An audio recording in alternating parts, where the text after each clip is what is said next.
One other thing I wanted to say about 3-betting is just to increase your 3-bet sizing when you're out of position. When you're out of position, there are a few reasons to increase that sizing. First of all, we're happy taking the pot down pre-flop. We generally don't want to be playing multi-street pots out of position when possible. So even to the extent you have a good hand, it's often fine to take that pot down out of position.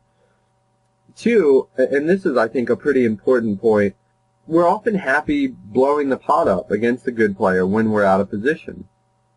One of the things we want to do against anyone decent when we're out of position is to shrink the post-flop stack-to-pot ratio. And so what I mean there is when more chips go in the pot pre-flop, the stack-to-pot ratio is going to become shallower.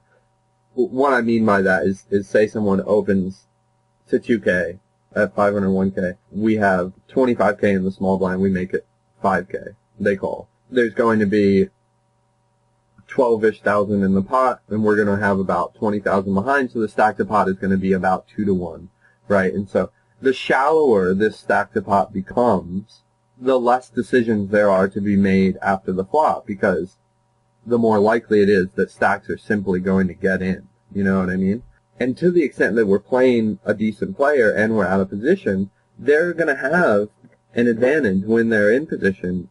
And so to the extent that they get to make more decisions, it's going to be bad for us because they have that informational advantage.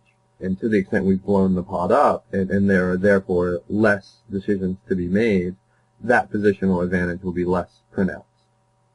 And then one other, I guess, smaller thing, and this generally applies to deeper stack situations, but to the extent our opponent 4-bet folds, a larger 3-bet will have made that 4-bet significantly larger. So that's another nice ancillary benefit.